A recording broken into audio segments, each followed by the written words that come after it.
सोमनाथ की कथा। सोमनाथ, बताइए सोमनाथ की कथा के बारे में बताइए मुझे। एक बार प्रजापति दक्ष ने अपने जामाता चंद्रमा से कुपित होकर उन्हें क्षय होने का श्राप दिया। अपनी व्याधा को पत्नी का स्थान न देकर तुमने घोर अपराध किया है चंद्रमा। इसलिए मैं ब्रह्मपुत्र प्रजापति दक्ष तुम्हें क्षय होने का श्राप देता हूं। चंद्रमा, एक माँ से उसकी संतान छीनने का महापाप मत कीजिए प्रजापति। इसने जो भी किया आप उसका दंड मुझे दे दीजिए प्रजापति। संसार के उद्धार के लिए उसका विनाश अनिवार्य था। चंद्रमा को ठीक करने का एक उपाय है, महामृत्युंजय मंत्र। कहते हैं मार्कंडेय ऋषि ने महामृत्युंजय मंत्र का जाप कर उसे सिद्ध किया और अपनी मृत्यु पर विजय प्राप्त की। महादेव ने उन्हें वरदान देते हुए कहा था कि जो कोई भी महामृत्युंजय मंत्र का जाप करेगा उसकी अकाल मृत्यु कभी नहीं होगी। परंतु समाधान का मार्ग दक्ष ने बंद कर दिया है। शिव को श्राप देकर उन्हें पूजा अर्चना से वंचित कर दिया है। मैं आपको श्राप देता हूं कि आज के पश्चात संसार में कोई भी कहीं भी आपकी पूजा नहीं करेगा। मुझे महामृत्युंजय मंत्र देने में कोई आपत्ति नहीं होती यदि शिव श्रापित नहीं होते। जब उनकी पूजा ही नहीं हो सकती तो मंत्र लेकर आप करेंगे क्या? फिर क्या हुआ? चंद्रमा का क्या हुआ? जब दक्ष ने शिव को श्राप दिया तब शिव शक्ति से अलग थे। मतलब शिव के केवल एक भाग को ही श्राप लगा। शिव का दूसरा शरीर यानी सती अब भी श्राप से मुक्त है। यदि हम सती की पूजा करें संभव है वही हमें चंद्रमा की मुक्ति का उपाय बताए। आप इनकी पूजा कैसे कर सकते हैं? इन पर तो श्राप है। इनके पुत्र का दोष शापित शिव की पूजा से ही दूर हो सकता है। आप शिव को धारण करें, फिर हम शिव की पूजा करेंगे तो संभव है शिव हमसे प्रसन्न होकर इनके पुत्र के सारे दोष दूर कर दें। प्रजापति दक्ष यदि बिगाड़ना जानते हैं तो बिगड़े को संवारने की शक्ति भी रखते हैं। मैं एक नया ग्रह बनाऊंगा जो चंद्रमा की कमी पूरी कर देगा। ओम त्र्यंबकम यजामहे सुगंधिम पुष्टिवर्धनम उर्वारुकमेव बंधनाम मृत्योर्मोक्षयमामृतम। महामृत्युंजय भी अब चंद्रमा की अकाल मृत्यु को नहीं रोक सकता। बस कुछ ही क्षणों में मेरा नया ग्रह व्योम बनने वाला है।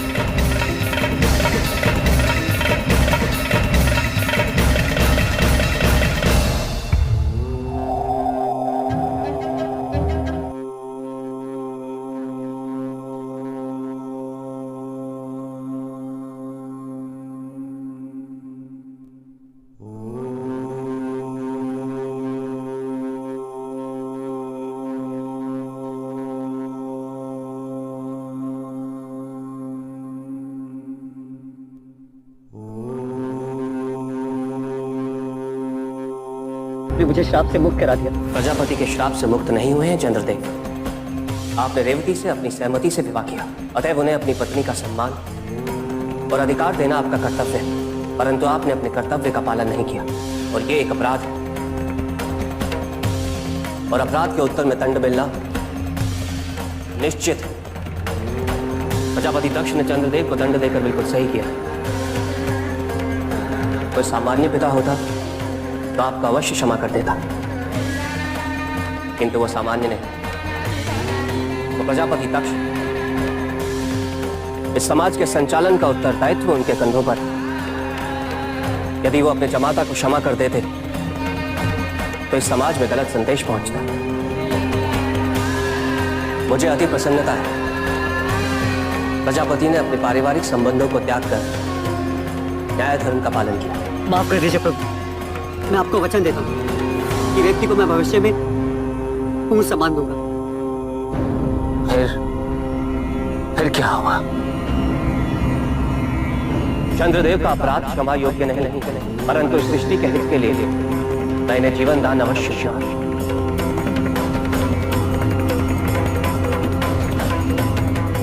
यद्यपि मैं इन्हें प्रजापति के श्राप से मुक्त नहीं कर सकता, परंतु अपने शीश पर धारण कर प्रजापति के श्राप से अभयदान अवश्य दे सकता हूं। फिर महादेव ने चंद्रमा को अपनी जटाओं में धारण किया।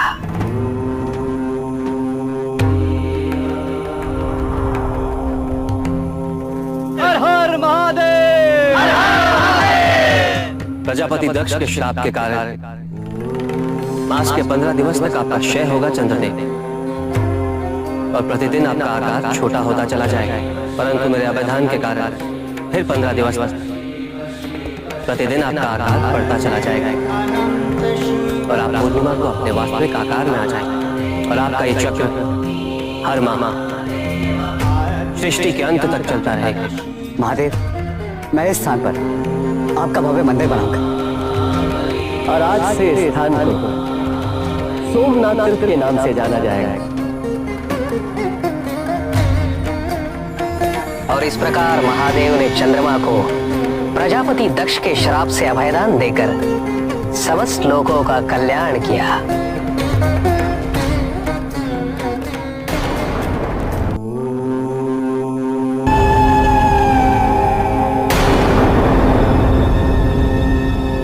हट जाओ मूर्ख! दूषण के मार्ग में अवरोध करने वाला जीवित नहीं रहता। हट!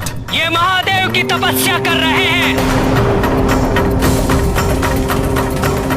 मैं तुम्हें इन चारों को कोई हानि नहीं पहुंचाने दूंगा। तो सुन ले, मैं महादेव के भक्तों का ही काल हूँ। नाम है मेरा दूषण। यदि तुम महादेव के भक्तों का काल हो तो महादेव तुम जैसे दुष्ट दैत्यों के महाकाल है।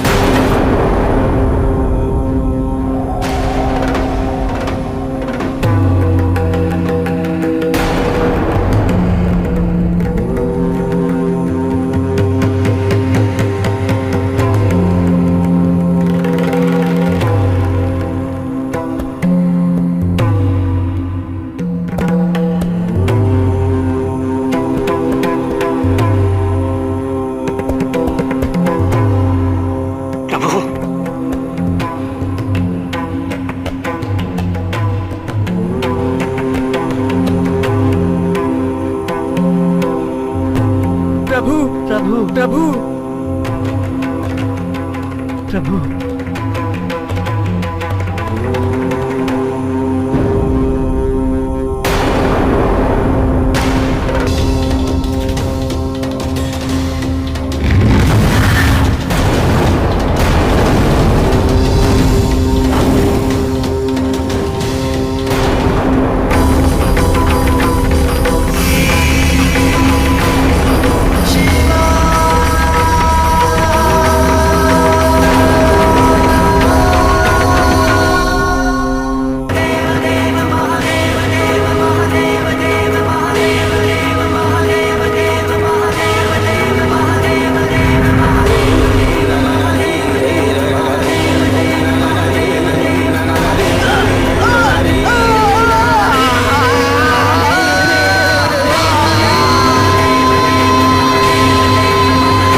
प्रभु, आपके दर्शन पाकर मैं धन्य हो गया।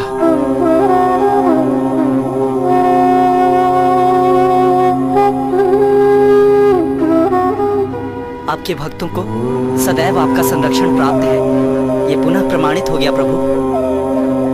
हाँ, संरक्षण है, अवश्य है, किंतु मेरे भक्तों को यह समझना आवश्यक है, केवल मेरा नाम जाप पर्याप्त नहीं, कर्म करना भी अनिवार्य है। उसके पश्चात ही उचित फल की प्राप्ति हो सकती है। किंतु प्रभु, हम और करते भी क्या? अकेले दैत्य का सामना करना हमारे लिए असंभव था प्रभु। प्रभु, दूषण अत्यंत शक्तिशाली था। शक्तिशाली था क्योंकि तुम सब ने उसे शक्तिशाली बना दिया। उससे युद्ध करना संभव नहीं, किंतु यदि तुम सभी संगठित होकर उसके साथ युद्ध करते तो क्या वो तुम्हें पराजित कर पाता? किंतु तुमने कभी भी अपनी संगठित शक्तियों को आंकने का प्रयास ही नहीं किया। जो अपनी ही शक्तियों का उचित मूल्यांकन नहीं कर पाए, वो किसी और की शक्तियों का उचित मूल्यांकन कैसे कर सकते हैं? किंतु स्मरण रहे, या तो तुम में भय वास कर सकता है, या मैं और मेरी शक्ति। जब भी तुम भयभीत होते हो तो तुम अपने अंदर वास कर रही मेरी शक्ति से अधिक महत्व अपने भय को दे रहे हो। यदि तुम्हें मुझ पर पूर्ण विश्वास है तो संकट पड़ने पर मेरा नाम लेकर हर संभव प्रयास करने का सामर्थ्य अवश्य पाओगे।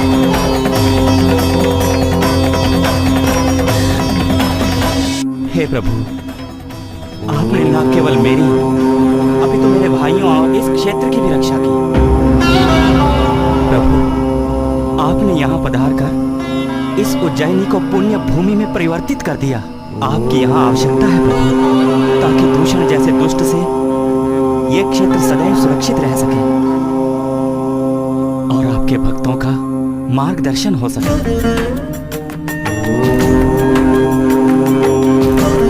मैं आज से यहाँ इस ज्योतिर्लिंग के रूप में वास करूंगा।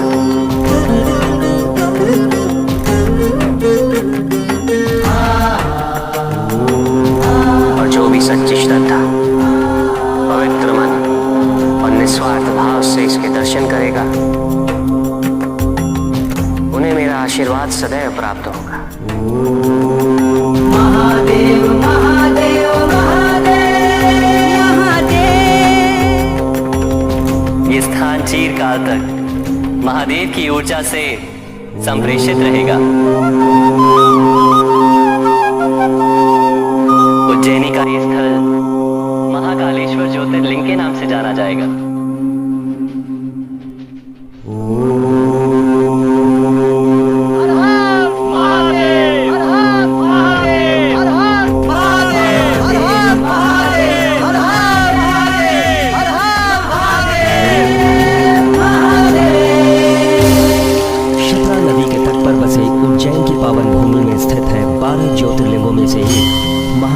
ज्योतिर्लिंग।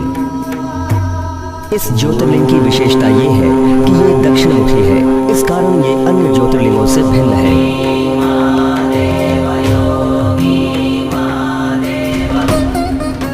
काल को नियंत्रित करता हुआ कालोपरि ये ज्योतिर्लिंग जगत नियंता महाकाल का संसार पर दिव्य अनुग्रह है।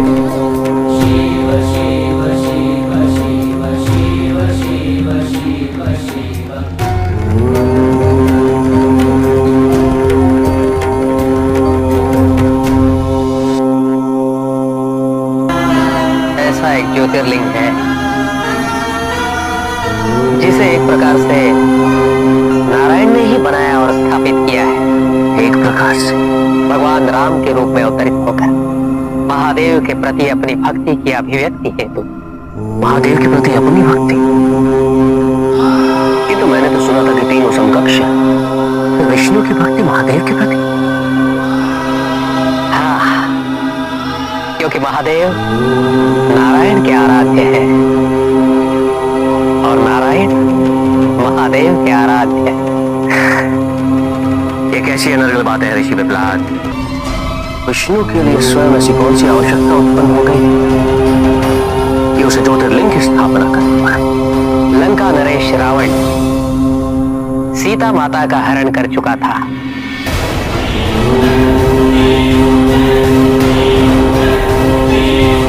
श्री राम और उनकी सेना का युद्ध रावण और उसकी सेना से आरंभ होने वाला था और तभी श्री राम की यह इच्छा हुई कि युद्ध से पूर्व वे पूजा करें। महादेव से विमुख होकर कोई मुझे प्राप्त नहीं कर सकता। महादेव से अधिक प्रिय मुझे कोई भी नहीं। मेरे हाथों से बनाया ये शिवलिंग रामेश्वर तीर्थ के नाम से प्रसिद्ध होगा लक्ष्मण। जो भी मनुष्य गंगा जल लाकर रामेश्वर के शिवलिंग का अभिषेक करेगा उसे मृत्यु के पश्चात मेरा लोक प्राप्त होगा। युद्ध के अंतिम चरण में श्री राम के मन में दुविधा उत्पन्न होने लगी कि रावण की हत्या कर कहीं वो ब्राह्मण हत्या के पाप का भागी न बन जाए और उससे रघुवंश कुल की प्रतिष्ठा में सदैव के लिए कलंक न लग जाए। श्री राम ने लंका प्रस्थान करने से पूर्व महादेव का आशीर्वाद और उनका मार्गदर्शन पाने हेतु उनसे प्रार्थना की। श्री राम द्वारा पुकारे जाने पर महादेव प्रकट हुए और उन्होंने श्री राम से कहा, राम, जो कर्मठ होता है उसके मन में संकोच का कोई स्थान नहीं होता। तुम्हारे मन में ये विचार आ रहे कि रावण का वध कर तुम ब्राह्मण हत्या के पाप के भागी बन जाओ और इससे रघुवंश कुल की प्रतिष्ठा सदैव के लिए कलंक लग जाएगा। किंतु स्मरण रहेगा, क्या प्रश्न पाप और पुण्य का नहीं, तुम ये कार्य दुष्कृत्य का अंत करने हेतु कर रहे हो। ऐसे कर्म से कुल की सदगति होगी या अधोगति, ये तो केवल एक प्रश्न पर निर्भर करता है कि कर्ता ने इस कार्य को स्वार्थ भाव से किया है या वैराग्य भाव से। श्री राम के मन की शंकाएं दूर हुई। तत्पश्चात ब्रह्मदेव और देवर्षि नारद प्रकट हुए। ब्रह्मदेव ने उस स्थान को रामेश्वर महादेव का नाम दिया। उत्तम, अति उत्तम। महादेव के व्यक्तिगत जीवन में एक और पात्र अत्यंत महत्वपूर्ण, गंगा। कोई ऐसा ज्योतिर्लिंग जिसमें गंगा की और गंगाधर की कथा मिलती है।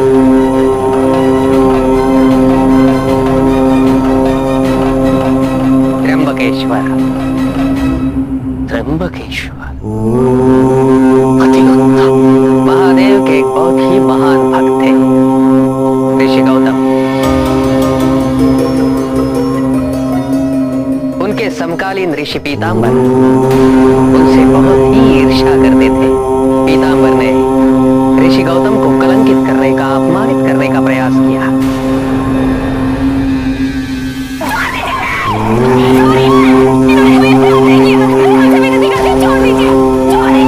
त्रिलोकवासियों, यही है आपका अपराधी। इसी ने इस पवित्र कुंड के जल को अपवित्र किया है। हमारी वर्षों की तपस्या को भ्रष्ट करने का षड्यंत्र रचा है इस ऋषि गौतम ने। मैं दोषी नहीं हूँ। मैंने कोई दुष्कृत्य नहीं किया है। क्या आज तक किसी अपराधी ने अपना अपराध स्वीकार किया है जो तुम मानोगे? लेकिन तुम्हारे अपराध का साक्षी तो ये कुंड है जिसके लिए तुम दंड के अधिकारी हो। लेकिन तुम्हारा दंड क्या होगा इसका निर्णय त्र्यंबकवासी करेंगे। मृत्यु। इस बार क्या मानो, प्रतीक्षा ही की कि लोग गौतम ऋषि को मार दें, फिर मैं प्रकट होऊंगा। गौतम ऋषि को पुनर्जीवित करूंगा और सब ठीक कर दूंगा। अपने भक्तों की रक्षा हेतु महादेव प्रकट हुए। जो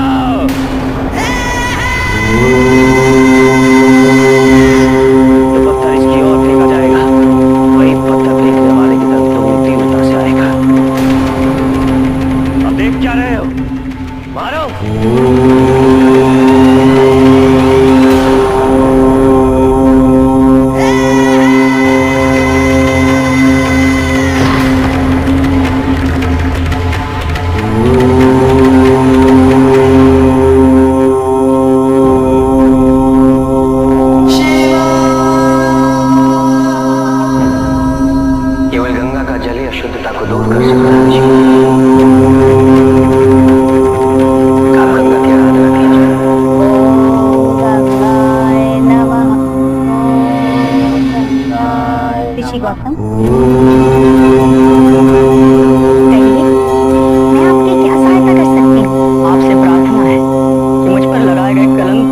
ये तो आपकी महानता है ऋषिवर कि जिस क्षेत्रवासियों ने आपको इतना अपमानित किया आप उन्हीं के कल्याण हेतु प्रयासरत हैं।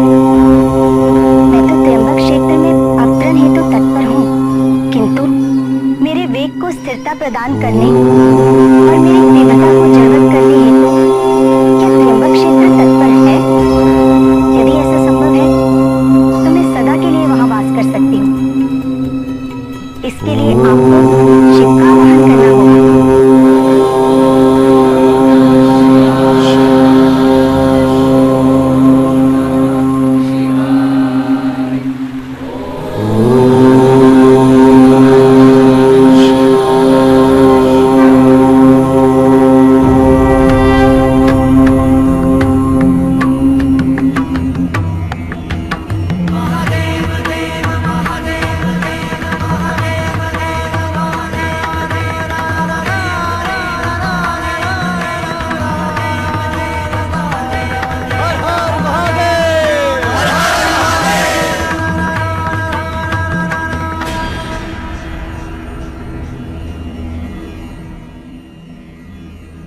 हम आपके अत्यंत आभारी हैं प्रभु।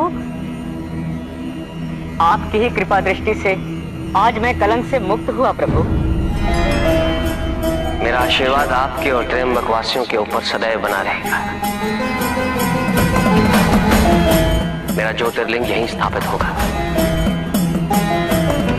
और गंगा के प्रथम धार से मेरा अभिषेक होने के पश्चात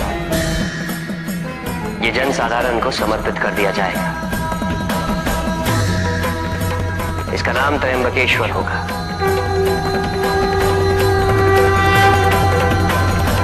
गंगा का नवीन नामकरण भी यहीं से होगा।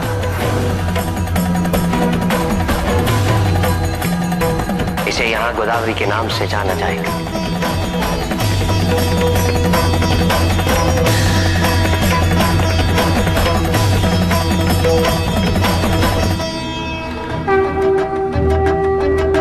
त्र्यंबकेश्वर के नाम से यहाँ ज्योतिर्लिंग की स्थापना हुई। यहीं से गंगा गोदावरी और गोमती का रूप धारण करके प्रवाहित होती हैं।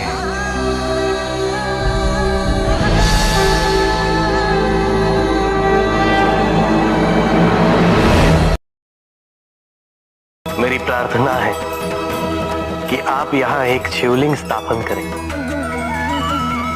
और सदैव यहाँ उपस्थित रहें और मुझ जैसे भ्रमितों का मार्गदर्शन करें।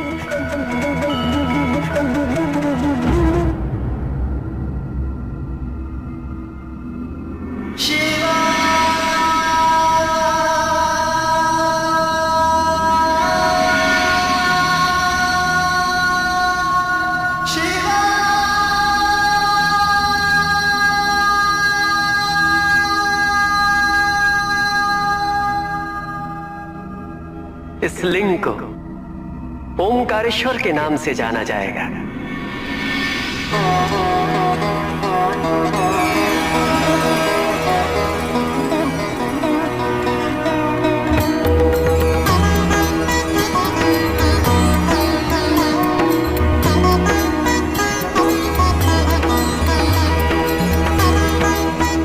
किंतु प्रभु, ओंकार की प्रबलता गृहस्थ के लिए अत्यंत तीव्र है।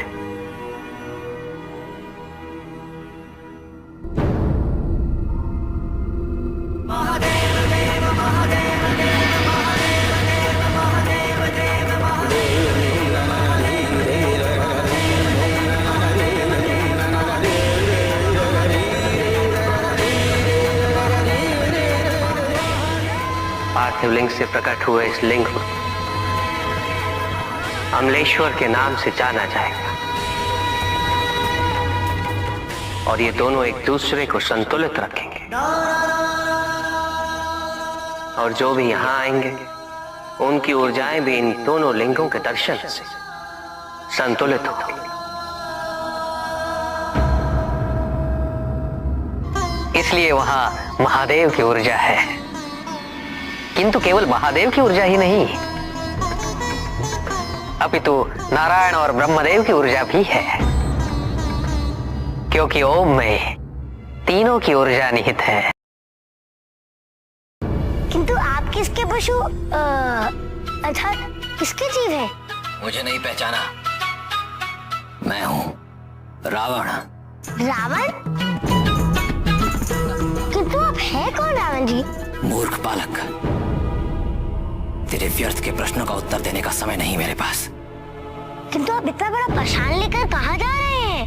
मूर्ख, यह पाषाण नहीं, शिवलिंग है। शिवलिंग? अर्थात? स्पर्श मत करो। क्यों? तेरे मैले स्पर्श से यह पवित्र शिवलिंग अपवित्र हो जाएगा। इसमें मेरे आराध्य देव विद्यमान है।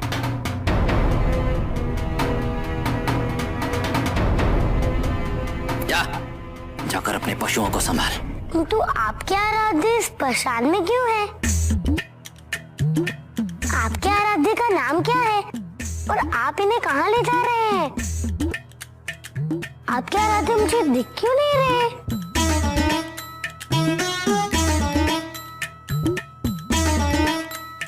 बोलिए ना। ये शिवलिंग तो अत्यंत भारी प्रतीत हो रहा है। आप इसे उठाकर थक तो नहीं गए? भूख तो अवश्य लगी होगी, है ना? मुझे तो बहुत भूख लग रही है। मैं तो चला भोजन करने। आप जाइए।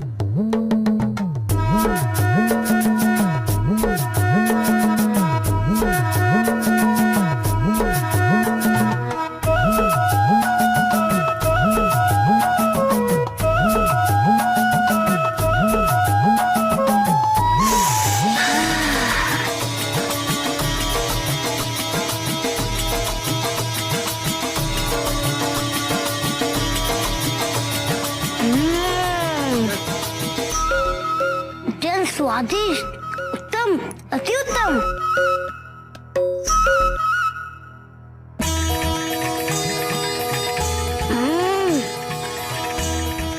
आज तो बहुत ही आनंद आ रहा है।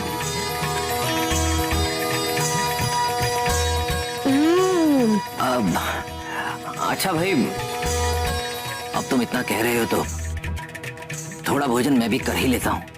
आइए आइए, खाइए। परंतु एक निवेदन है, मैं अपने आराध्य को भूमि पर नहीं रख सकता। यदि अपने हाथ से खिला सको तो बड़ी कृपा होगी। अवश्य।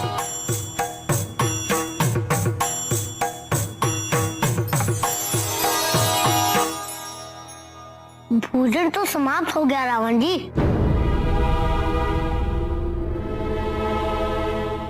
अब मैं शीतल जल का सेवन करूंगा।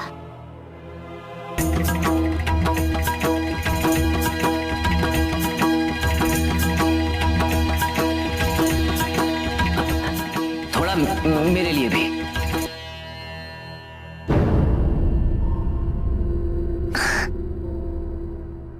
रावण जी, जल भी समाप्त हो गया। एक प्यासे को जल नहीं पिला सकते। कैसा आचरण है तुम्हारा? क्षमा करें रावण जी, मैंने ध्यान नहीं दिया। मैं आपके लिए अभी जल लेकर उपस्थित होता हूँ। हे वरुण देव, मैं शिवांश, पार्वती नंदन गणेश आपका आह्वान करता हूँ।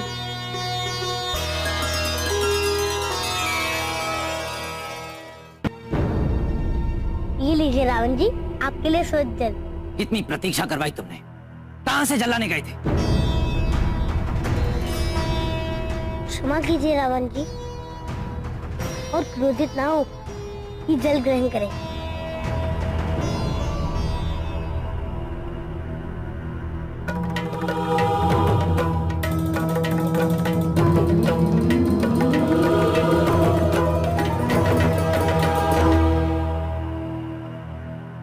हे प्रभु,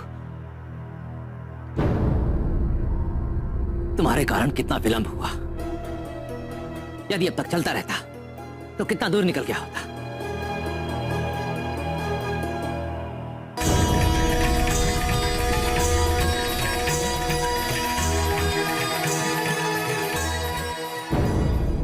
प्रभु, आपको कोई कष्ट तो नहीं है?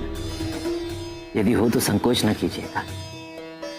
उस मूर्ख बालक के कारण विलंब हुआ, अन्यथा हम तो लंका पहुंच भी गए होते।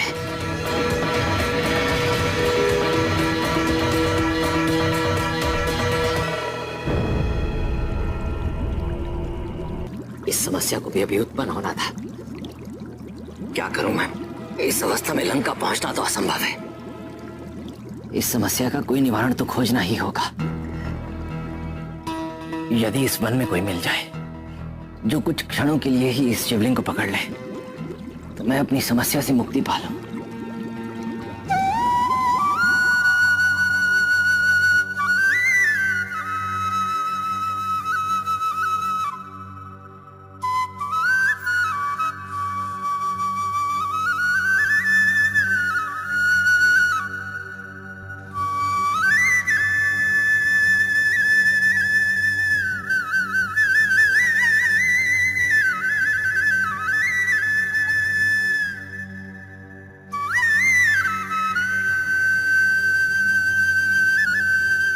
बैजू,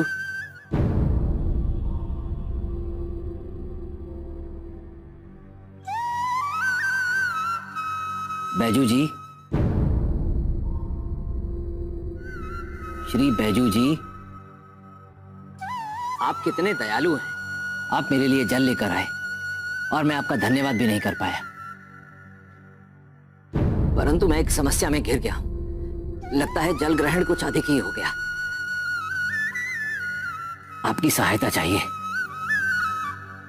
यदि आप कुछ क्षण के लिए इस शिवलिंग को पकड़ ले तो लघु शंका निवारण हेतु हुआ। बड़ी कृपा होगी। नहीं नहीं, आप ही नहीं तो कहा था कि मैं इस शिवलिंग को हाथ नहीं लगा सकता। मेरे हाथ अपवित्र है ना, भूल गए क्या? मेरा हृदय परिवर्तन हो गया है। और मेरा भी। मैं आपकी कोई सहायता नहीं कर सकता। नहीं नहीं नहीं नहीं बैजू जी, ऐसा मत कहिए। आप तो मुख से ही अत्यंत उदार प्रवृत्ति के प्रतीत होते हैं। इस संकट के समय सहायता कीजिए। कहते हैं अतिथि देवो भव, और आपके इस वन में मैं तो आपके अतिथि के समान ही हुआ ना। अतिथि की सेवा सहायता तो पुण्य का कार्य होता है।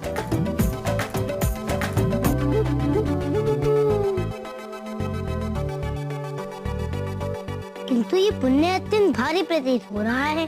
हाँ, भारी है बैजू जी, परंतु इतना भारी भी नहीं कि आप कुछ क्षणों के लिए इसे ना उठा पाए। ऐसे देखने में आप भी कुछ कम हृष्ट पुष्ट नहीं है। ठीक है,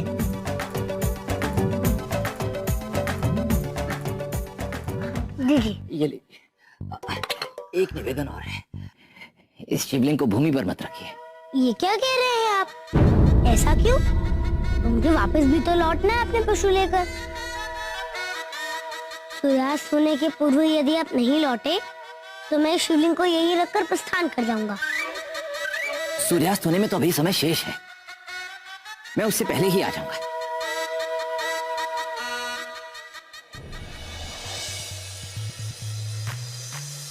अरे संभालो। ये तो वास्तव में भी बहुत भारी है। हाँ है, परंतु इतना नहीं। धैर्य से। मैं बस गया और आया। ये लीजिए।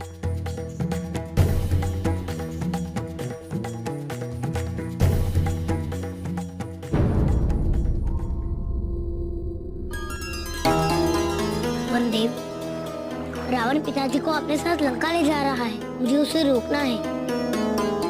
वो तृषित होकर जल के लिए व्याकुल है।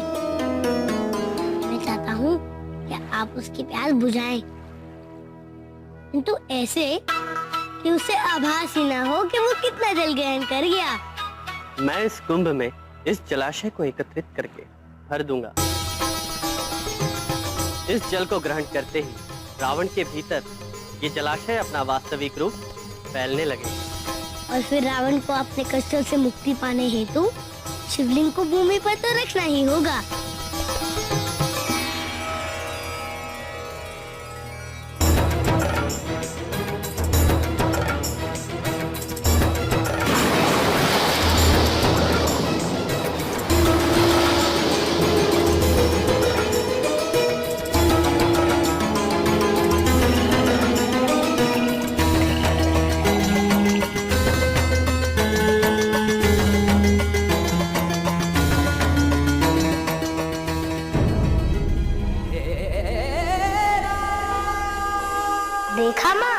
वचन दिया था ना मैंने आपको, अब उसे पूर्ण करने का समय आ गया है। रावण को दिया वचन भी तो पूर्ण करना होगा कि मैं शिवलिंग को सूर्यास्त तक ही संभाल पाऊंगा, और यदि रावण सूर्यास्त तक नहीं आया तो मैं... अरे कहाँ रह गए? बस आया, अभी आया। हो गया। बस बैजू जी कुछ ही क्षण और।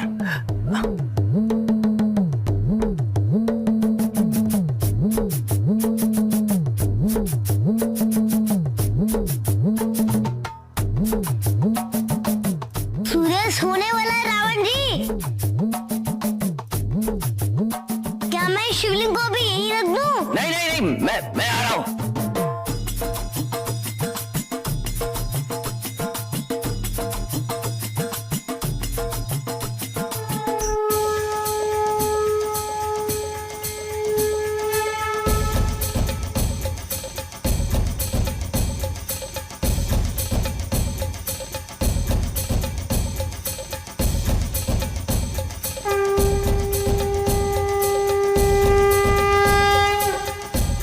इतना भारी था कि मेरे हाथ से ही छूट गया।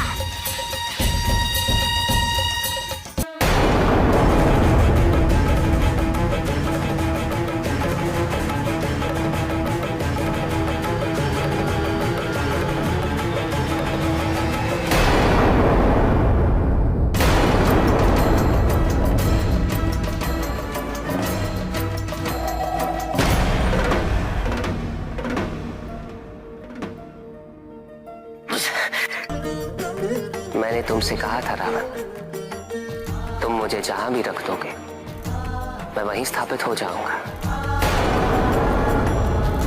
और ये स्थान मुझे अति प्रिय है। मैं यहां आ चुका और आज तुम्हारे कारण मेरा यहां पुनः आगमन हुआ है।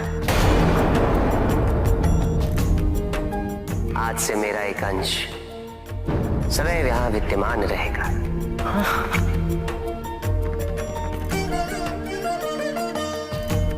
बैजू का रूप धारण कर गणेश ने स्थल पर रावण को रोका है। आज से ये स्थल बैजनाथ के नाम से जाना जाएगा। नहीं प्रभु, आप ऐसा नहीं कर सकते प्रभु। मैं आपको अपने साथ लेकर लंका अवश्य जाऊंगा। मैंने कैलाश पर्वत उठा लिया था प्रभु। ये पाषाण शिवलिंग क्या है? रावण, यदि तुम्हें अपनी भक्ति पे अहंकार नहीं होता तो तुम मुझे लंका में स्थापित करने में अवश्य सफल होते।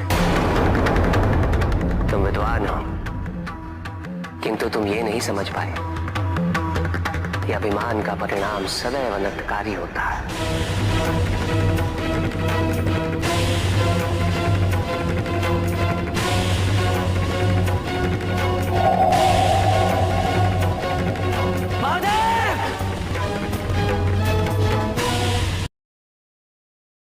श्री राम ने रावण से युद्ध में कुंभकर्ण का वध किया था, याद है आपको? अवश्य याद है ऋषि पिपलाद। आगे कही। ये कथा उसी कुंभकर्ण के पुत्र भीमा से संबंधित है। बताइए माँ, कौन था वो? कौन था जिसने मेरे पिता का वध किया है?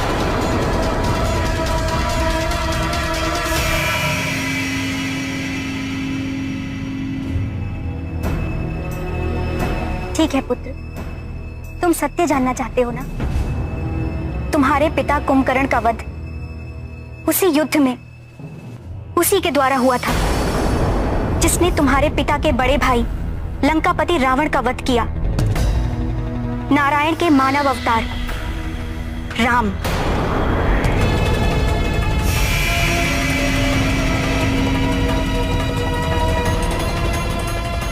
मैं ये प्रण लेता हूँ कि एक दिन मैं विष्णु को पराजित कर अपने पिता के वध का प्रतिशोध लूंगा।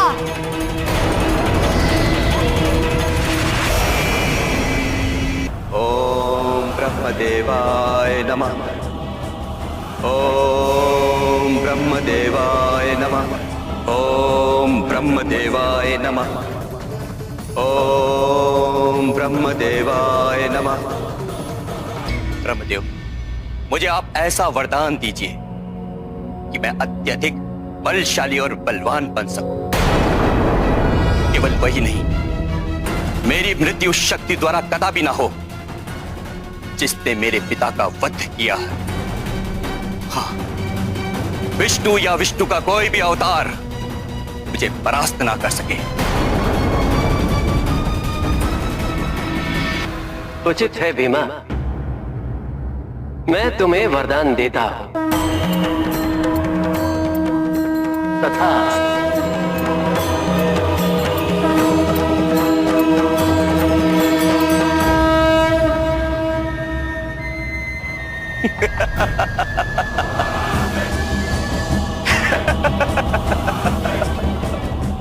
विष्णु, तुम्हारा अंत आने वाला है, अंत। तो वरदान प्राप्त करने के पश्चात भीमासुर ने किया क्या? अहंकार, अपने वरदान की शक्ति का अहंकार जो सबको होता है। भीमासुर ने एक महान शिव भक्त राजा कामरूपेश्वर के राज्य पर आक्रमण कर उसे पराजित किया और उसे बंदी बना लिया। भीमासुर ये नहीं समझ रहा था कि किसी के शरीर को बंदी बनाया जा सकता है, भक्ति को नहीं। कठिन से कठिन परिस्थितियों में भी भक्ति अभिव्यक्त होने का कोई ना कोई मार्ग निकाल ही लेती है। ओम नमः शिवाय, ओम नमः शिवाय, ओम नमः शिवाय। कामरूपेश्वर, तुम भूल रहे हो कि तुम मेरे बंदी हो और तुम्हारी श्वास जो चली है तो केवल इसलिए कि मैंने उसे अनुमति दी है। तुम यहाँ किसी भी देवता की पूजा अर्चना नहीं कर सकते। भीमासुर, महादेव की भक्ति त्याग कर जीवित रहने से तो अच्छा है कि तुम हमें मृत्यु दे दो, किंतु तुम एक भक्त को मार सकते हो, उसकी भक्ति का नहीं। कामरूपेश्वर, अभी मैं तेरी इस भक्ति का अंत करके दिखाता हूं। नहीं,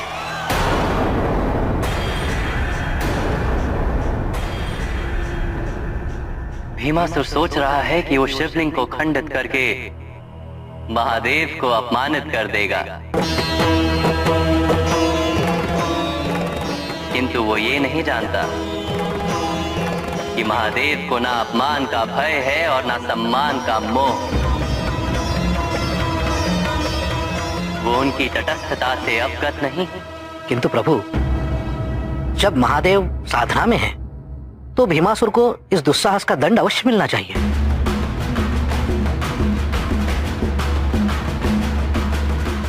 मेरे प्राण ले लो, मुझे मृत्यु दे दो, परंतु शिवलिंग पर प्रहार मत करो भीमासुर। भीमासुर,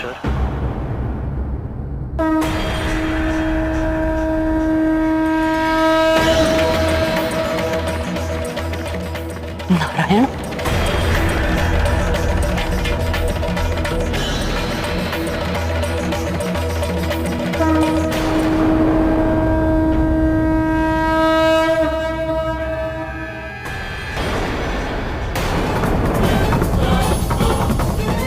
विष्णु, अच्छा हुआ कि तुम स्वयं यहां चले आए, क्योंकि एक पुत्र अपने पिता की मृत्यु का प्रतिशोध लेगा। प्रतिशोध।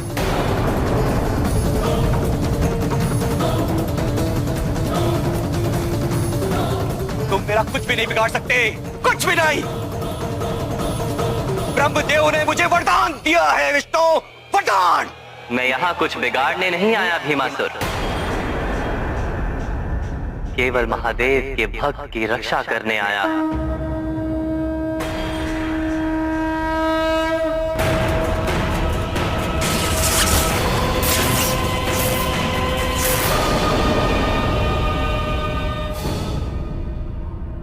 नारायण नारायण, ब्रह्मदेव के वरदान का ऐसा दुरुपयोग।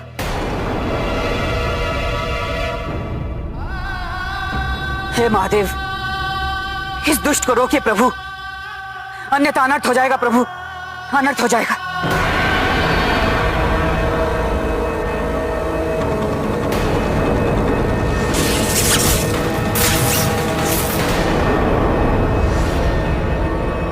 विष्णु, मुझसे युद्ध करो, युद्ध। तुम युद्ध क्यों नहीं करते मुझसे? युद्ध करो।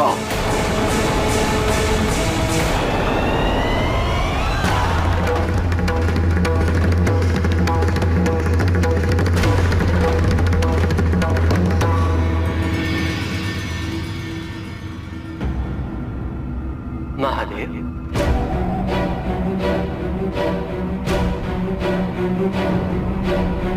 आपकी साधना में बाधा उत्पन्न करने के लिए क्षमा चाहता हूं महादेव, किंतु एक समस्या उत्पन्न हो गई है। भीमासुर को जो मैंने वरदान दिया था, वो उसका दुरुपयोग करने लगा है। आपके एक महान भक्त काम रूपेश्वर को उसने बंदी बना लिया है, उसकी हत्या करना चाहता है। और जब नारायण उसकी सहायता करने हेतु वहां पहुंचे, तो वह नारायण पर भी प्रहार कर रहा है महादेव।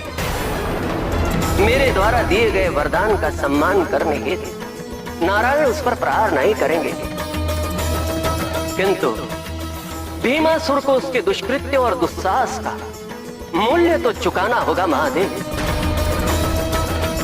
जब भस्मासुर ने मेरे वरदान का दुरुपयोग किया था, तो नारायण मेरी सहायता हेतु आए थे, और अब ये मेरा कर्तव्य है कि मैं नारायण की सहायता करूं।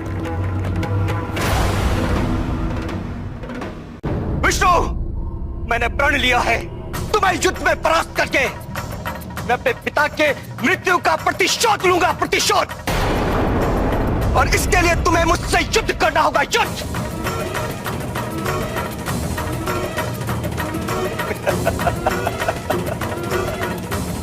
क्या हुआ विष्णु? ब्रह्मदेव के वरदान से भयभीत हो गए क्या? भयभीत नहीं भीमासुर, निराश अवश्य हुआ। तुमने इतने महत्वपूर्ण वरदान का अपमान किया, उसका दुरुपयोग किया, किंतु मैं उस वरदान का अपमान नहीं कर सकता। किंतु तुम्हें इतना अवश्य कह सकता कि तुम इसी क्षण अनुचित का मार्ग त्याग कर उचित मार्ग पर चल सकते हो, यदि तुम चाहो तो। मेरे मार्ग का चयन तो तुमने वर्षों पूर्व मेरे पिता के वध के साथ ही कर दिया था। अब तो लक्ष्य प्राप्त करने का समय आ गया है विष्णु, समय आ गया है।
महादेव, और तुमने अन्याय किया ना? अन्याय तुमने स्वयं किया है अपने साथ भीमासुर। ये सत्य है कि श्री राम द्वारा कुंभकर्ण का वध हुआ था, किंतु ये सत्य पूर्ण सत्य नहीं, यह अर्ध सत्य है। और तुमने इसी अर्ध सत्य के आधार पर अपने जीवन की दिशा निश्चित कर ली। प्रतिशोध के लिए अपने जीवन को समर्पित कर दिया। यदि तुम्हें यह ज्ञात होता कि तुम्हारे पिता ने अपने प्राण त्यागने से पूर्व स्वयं श्री राम को नमन किया था, तो क्या तब भी तुम इसी मार्ग का चयन करते भीमासुर? पिताश्री ने श्री राम को नमन किया? हाँ भीमासुर, कुंभकर्ण ने ये मृत्यु श्री राम का आशीर्वाद समझकर स्वीकार की, हत्या समझकर नहीं। किंतु क्रोध, प्रतिशोध और अहंकार में तुमने संपूर्ण सत्य को जानने का प्रयास ही नहीं किया भीमासुर, और वरदान का दुरुपयोग करने लगे।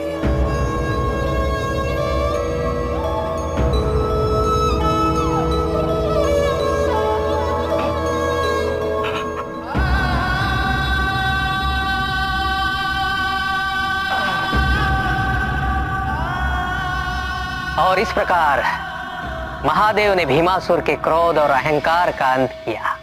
और ज्योतिर्लिंग, उसकी स्थापना कैसे हुई?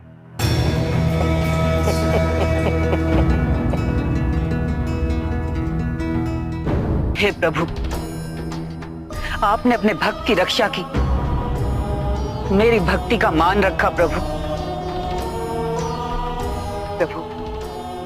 मेरी इच्छा है कि आप सदैव इस स्थान पर स्थापित होकर इसी प्रकार अपने भक्तों का उद्धार करते रहें, ताकि कोई भी बुराई उनकी भक्ति और उनकी श्रद्धा को खंडित ना कर सके। प्रभु,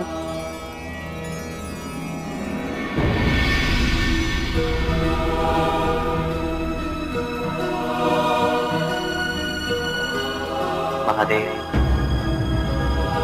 आप अपने भक्तों के संरक्षण हेतु, उनके उद्धार हेतु सदैव तत्पर रहते हैं।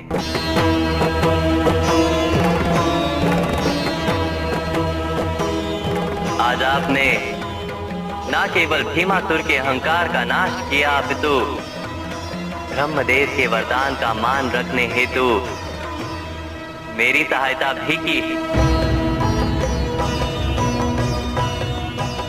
इसी कारण से मेरी भी आपसे यही प्रार्थना है कि इस स्थान पर आपकी ऊर्जा सदा ही स्थापित रहे।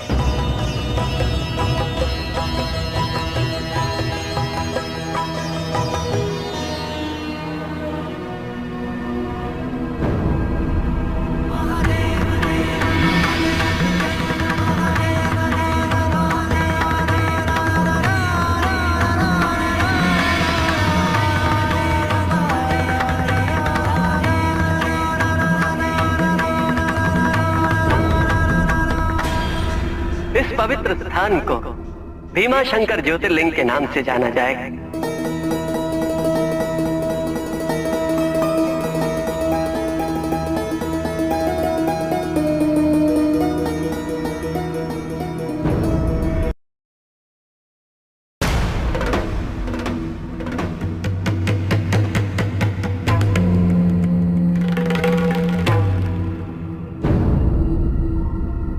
हमारे वरदान का अपमान महादेव ने नहीं, तुमने किया है दारुका।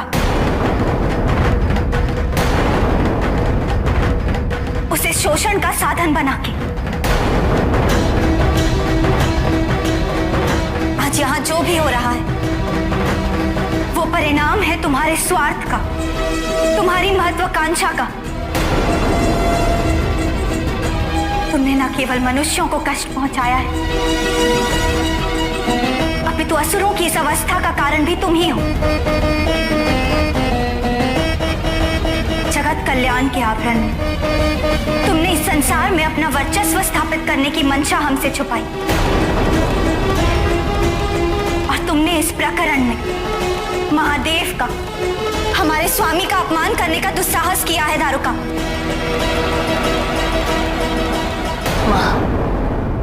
कदाचित मुझसे बहुत बड़ी भूल हो गई।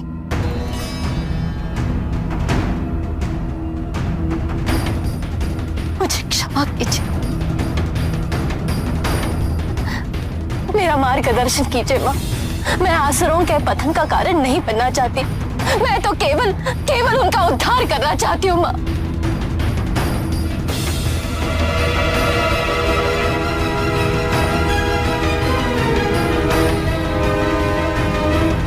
यदि तुम्हें क्षमा मांगनी ही है तो महादेव से मांगो। तुमने उनका अपमान किया है और अब वही तुम्हारा मार्गदर्शन करेंगे।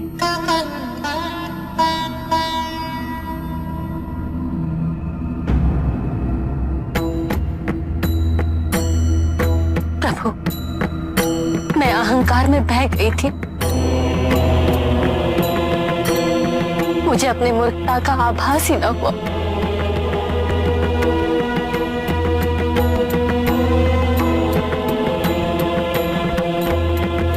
परिश्रम का उद्देश्य केवल जीविकोपार्जन होता है दारुका।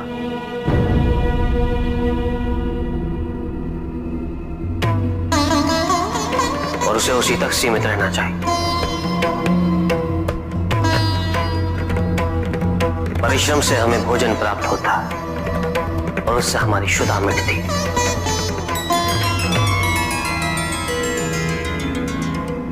किंतु हमारे जीवन का उद्देश्य केवल अपने पेट की क्षुधा को मिटाना नहीं होता। हमारे जीवन का उद्देश्य है इस जन्म ईश्वर के और समीप आना।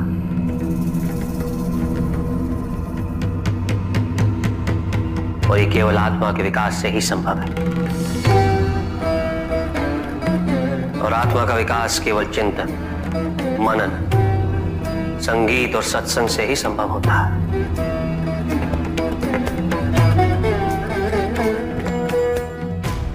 आत्मा का यही विकास मनुष्य को उसकी मनुष्यता से उबार कर ईश्वरत्व की ओर ले जाता है। इसलिए केवल यह सोचना कि जो परिश्रम नहीं कर रहे वो आलसी, ये उचित नहीं।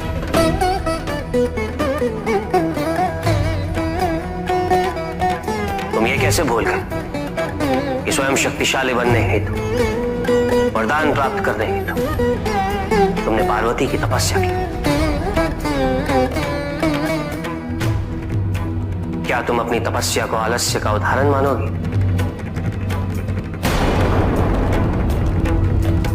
जितना प्रयास शारीरिक परिश्रम हेतु करना पड़ता है, उससे कहीं अधिक प्रयास की आवश्यकता मानसिक व आध्यात्मिक कार्य में होती। अपने स्वार्थ से ऊपर उठना पड़ता है।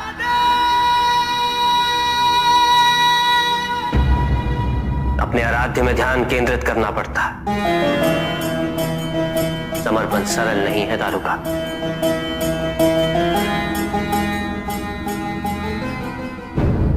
भूल केवल दारुका से ही नहीं, तुमसे भी हुई है सुप्रीम।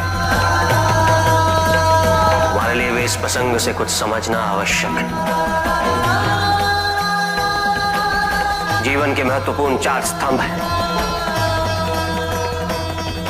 धर्म, अर्थ, काम और मोक्ष। चारों की महत्ता एक समान होती है।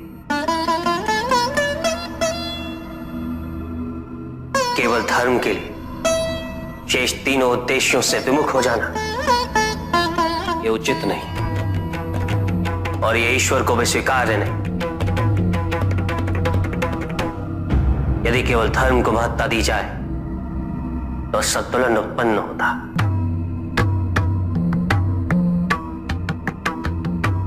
परिणाम स्वरूप जीवन में जब भी इस प्रकार का कोई संकट उत्पन्न होता है, मनुष्य संपूर्ण रूप से स्वयं को ईश्वर के प्रति आश्रित कर देता है। वो स्वयं कोई प्रयास नहीं करता। वो इस भ्रम में जीने लगता है कि ईश्वर आएंगे और उसकी सहायता करेंगे।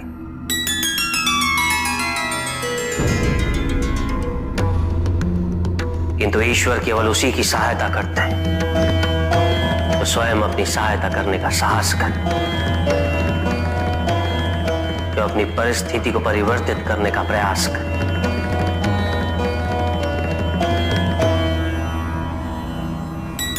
अपनी भूल को स्वीकार करने के लिए साहस की आवश्यकता होती है दारुका। और यदि अपनी भूल का आभास हो जाए तो क्षमा मात्र एक औपचारिकता है। निडर और निसंकोच होकर पार्वती से क्षमा मांगो।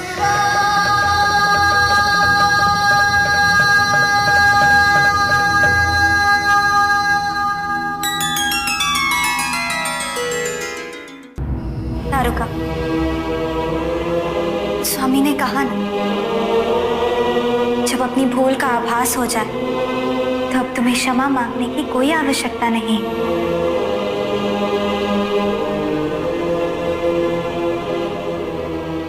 ये क्षेत्र पार्वती के वरदान से बसा है, इसलिए मैं यहाँ ज्योतिर्लिंग रूप में वास करूंगा, नागेश्वर बनके। यहाँ महादेव को नागेश्वर और माता पार्वती को नागेश्वरी के रूप में पूजा जाता है। माना जाता है कि इस ज्योतिर्लिंग की पूजा व रुद्र अभिषेक स्वयं भगवान श्री कृष्ण किया करते थे। द्वारका शिला से बने इस शिवलिंग में चक्र पाए जाते हैं, इसलिए देखने में ये शिवलिंग त्रिमुखी रुद्राक्ष के समान प्रतीत होता है। सच्ची श्रद्धा से इस शिवलिंग के दर्शन पाकर मन का विष समाप्त हो जाता है।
मान रहेंगे ज्योतिर्लिंग के रूप में।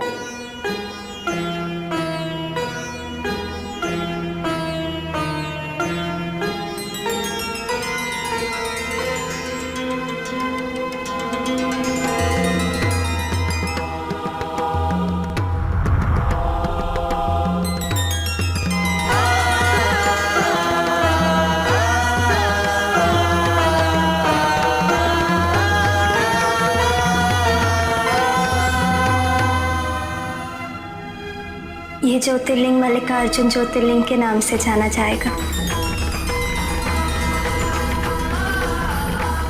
प्रत्येक पूर्णिमा व अमावस्या के दिन हम यहाँ अवश्य आएंगे। मल्लिकार्जुन ज्योतिर्लिंग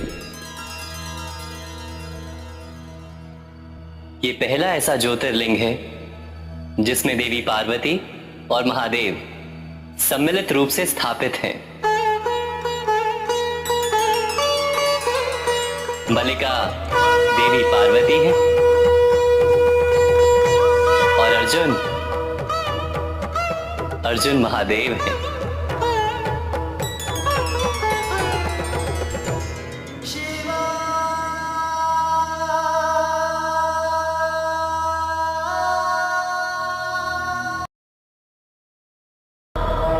अनंत रत्नों के जनक, अतिशय पवित्र, तपस्वियों, ऋषियों, सिद्धों और देवताओं की निवास भूमि, पर्वतराज हिमालय के केदार नामक अत्यंत शोभाशाली श्रृंग पर महातपस्वी श्री नर और नारायण ने बहुत वर्षों तक तपस्या की है। ओम नमः शिवाय, ओम नमः शिवाय। महादेव को प्रसन्न करने के लिए श्री नर और नारायण भगवान विष्णु के ही दो अवतार थे और उनकी तपस्या से प्रसन्न होकर साक्षात महादेव उनके सामने प्रकट हो गए। ओम नमः शिवाय, ओम नमः शिवाय। नर नारायण।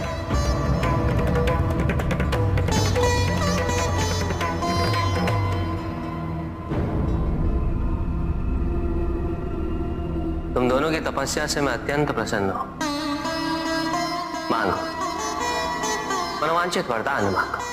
हे चिदानंद मूर्ति, हे विश्व मूर्ति, हे करुणामय, हे देवों के देव, आपके दर्शन पाकर हम धन्य हो गए। जिस सुख और परम आनंद की अनुभूति इस समय हमें हो रही है, हम दोनों की भी यही इच्छा है कि इसी सुख और परम आनंद की अनुभूति आपके अन्य भक्तों को भी हो। हे करुणा स्वरूप, हे प्रकाशकों के प्रकाशक, हे शंभु, हे दयानिधे, हम दोनों की केवल एक ही इच्छा है कि आप कैलाश की ओर जाने वाले इस मार्ग पर अपने स्वरूप को स्थापित करें, ताकि यहां से जाने वाले सभी भक्त कैलाश से पूर्व भी आपके दर्शन पा सके, आपकी ऊर्जाओं का अनुभव कर सके।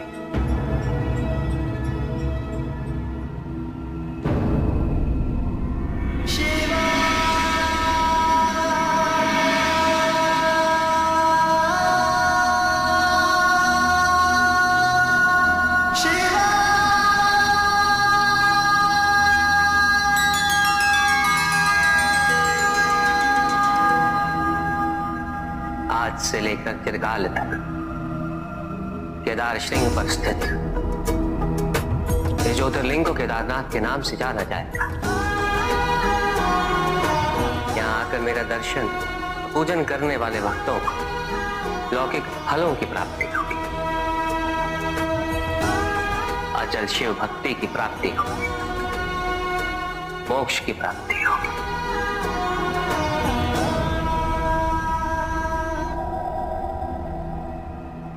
इस प्रकार भगवान विष्णु के अवतार नर और नारायण की तपस्या से प्रसन्न होकर महादेव ने केदारनाथ ज्योतिर्लिंग की स्थापना की। कहिए, आज कौन से ज्योतिर्लिंग की कथा सुनना चाहेंगे आप? कोई ऐसे ज्योतिर्लिंग की कथा जिसमें केवल महादेव की शक्ति का वर्णन, उनके बल का वर्णन हो। जैसे कि कोई भी व्यक्ति मृत्यु को जीवन में परिवर्तित नहीं कर सकता, असंभव है ये, है ना ऋषि पिपलाद?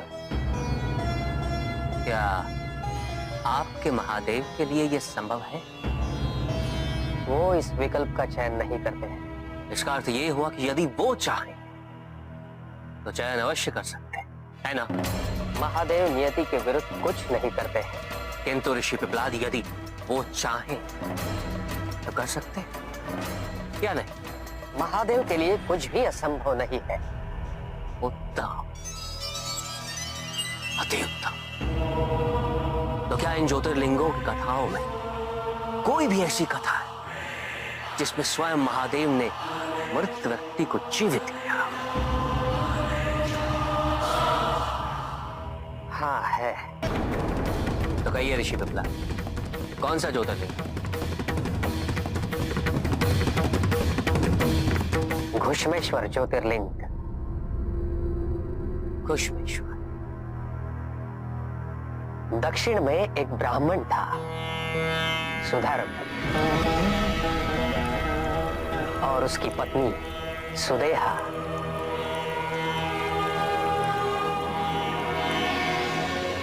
उन्हें संतान सुख प्राप्त नहीं हुआ था। वे दोनों ही महादेव के परम भक्त थे। सुदेहा को ये दुख था, ग्लानि थी कि वो सुधर्म को संतान सुख देने हेतु असमर्थ है। सुदेहा ने सुधर्म से विनती की कि वो उसकी छोटी बहन घुष्मा से विवाह करे ताकि उन्हें संतान की प्राप्ति हो।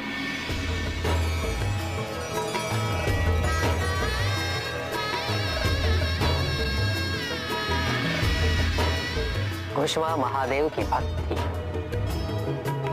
अत्यंत कोमल स्वभाव की। महादेव की आराधना किए बिना वो जल भी ग्रहण नहीं करती थी। अपने कोमल स्वभाव के कारण ही वो सुधर्म की अत्यंत प्रिय हो गई। जब सुदेहा को इस बात का आभास हुआ, उसे अपनी बहन से ईर्ष्या होने लगी। धीरे धीरे ये ईर्ष्या इतनी बढ़ी कि सुदेहा महादेव की भक्ति करना ही भूल गई। शीघ्र ही घुष्मा को एक सुंदर पुत्र की प्राप्ति हुई। उसका नाम रखा गया सुकर्म। अब सुधर्म का परिवार संपूर्ण परिवार बन गया था और सुदेहा की ईर्ष्या चरम सीमा पर पहुंच चुकी थी। सुकर्म बड़ा हुआ तो सुधर्म ने उसका विवाह कर दिया। जिस सुखी जीवन की कल्पना सुदेहा ने की थी, उसकी प्राप्ति उसे नहीं अपितु उसकी बहन और उसके पति को हो रही थी। पुत्र के विवाह उपरांत उन्हें सास और ससुर बनने का सौभाग्य भी प्राप्त हुआ, परंतु सुदेहा के लिए सुकर्म प्रतीक बन गया था उसके दुख का, उसका अधिकार छीन जाने का, उसकी महत्ता कम होने का। उसने सोचा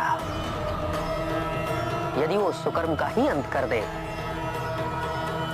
तो सुदेहा और घुष्मा के सुखों का भी अंत हो जाएगा। सुदेहा ने सुकर्म की हत्या कर दी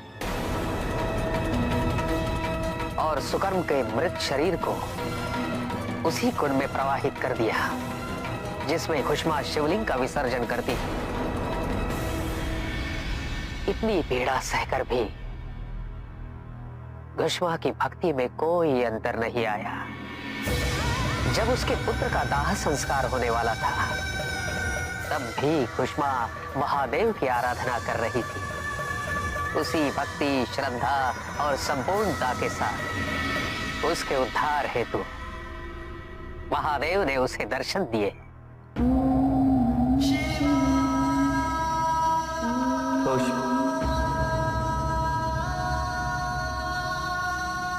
प्रभु, मैंने बहुत से भक्त देखे, किंतु तुम्हारी निस्वार्थ भक्ति, तुम्हारा समर्पण, और वो भी अपने पुत्र की मृत्यु के समय, क्या तुलनीय।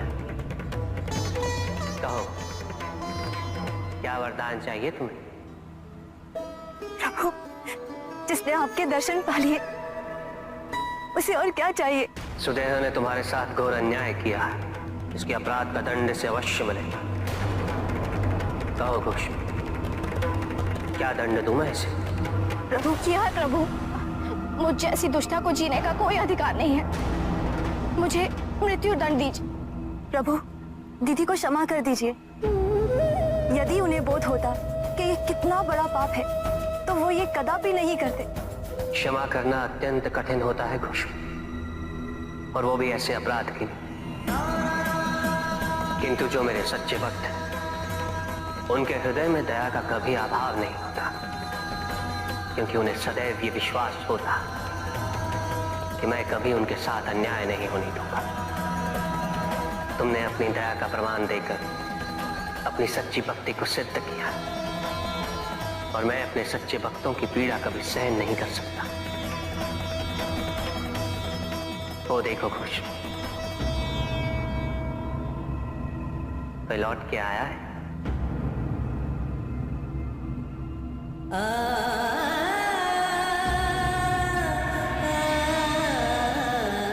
खुश,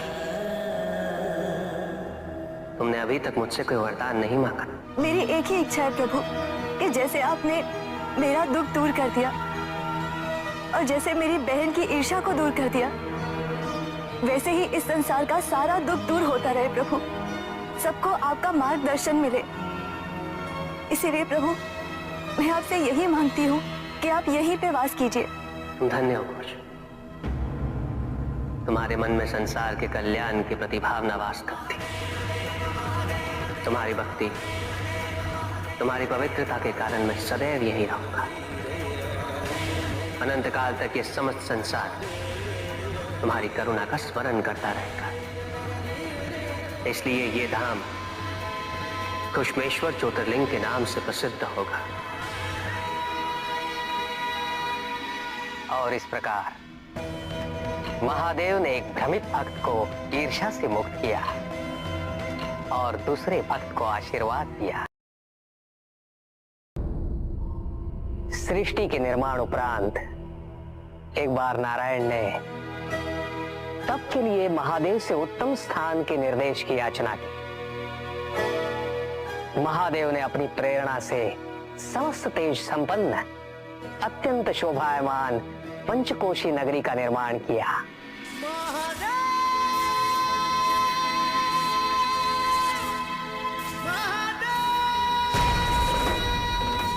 वहां उपस्थित होकर नारायण ने बहुत काल तक तपस्या की।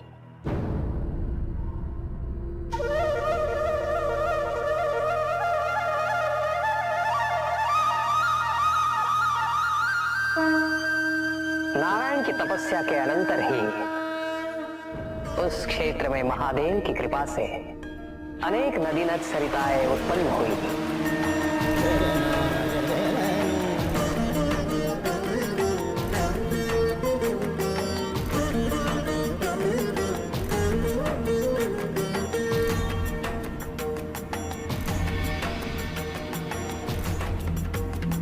के उस पंचकोश वाले विस्तृत क्षेत्र को महादेव ने अपने त्रिशूल पर धारण किया।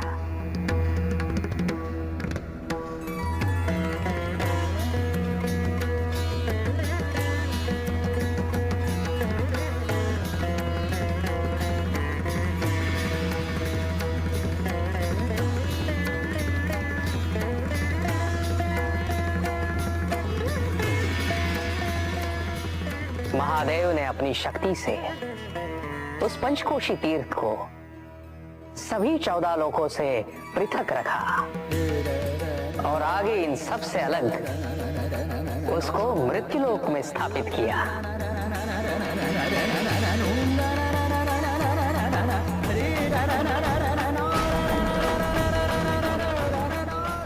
नारायण की ये मणि का तत्व हमारे द्वारा निर्मित इस विश्व में स्थान पाए और सभी जीवों को हमारी ओर लाने का साधन बने। महादेव, आपने कहा था कि आप इसे इस लोक में स्थापित करेंगे। अब समय आ गया है।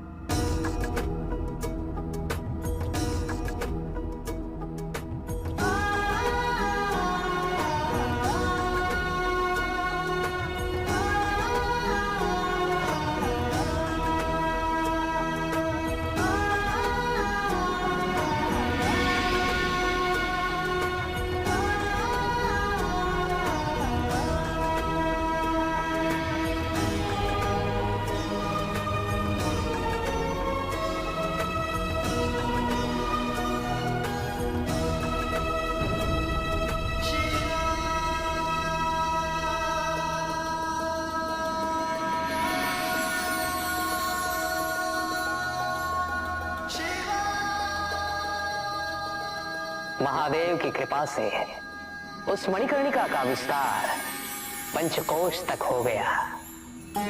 ये मणि कर देगा पंचकोश की काशी बनकर इस पृथ्वी पर सदैव रहे। यह अविनाशी चिरकाल तक सृष्टि के अंत के पश्चात इसका अंत नहीं होगा। ये भूमि मुझे सदैव प्रिय रहेगी। यहाँ तप करके स्वयं नारायण तीनों लोकों को प्रकाशित किया। इसीलिए ये मुझे अत्यंत प्रिय है। मैं इसे कभी भी नष्ट और विनष्ट नहीं होने दूंगा। ब्रह्मदेव, जब संसार के आवर्तन के पश्चात प्रलय आएगा, मैं इस काशी को पुनः अपने त्रिशूल पर धारण करूंगा और नवीन संसार में पुनः स्थापित करूंगा। और यहां मेरा अस्तित्व सदैव रहेगा।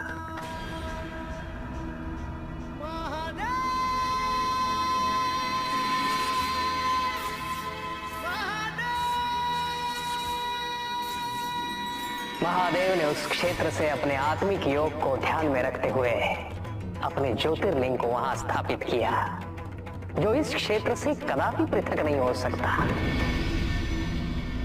विश्व की स्थापना तो हुई, किंतु इस ज्योतिर्लिंग को आपने उस स्थान पर स्थापित किया है जिसकी ऊर्जाएं विश्व से परे हैं। इस ज्योतिर्लिंग को विश्वेश्वर ज्योतिर्लिंग के नाम से जाना जाएगा।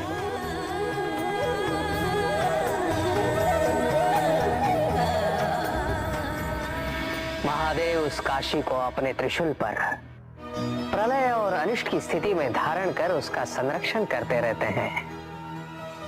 इसीलिए ये क्षेत्र सभी लोगों से न्यारा है।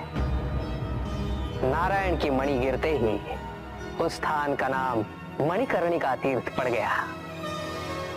वो स्थान काशी में अब भी है लोहितांग।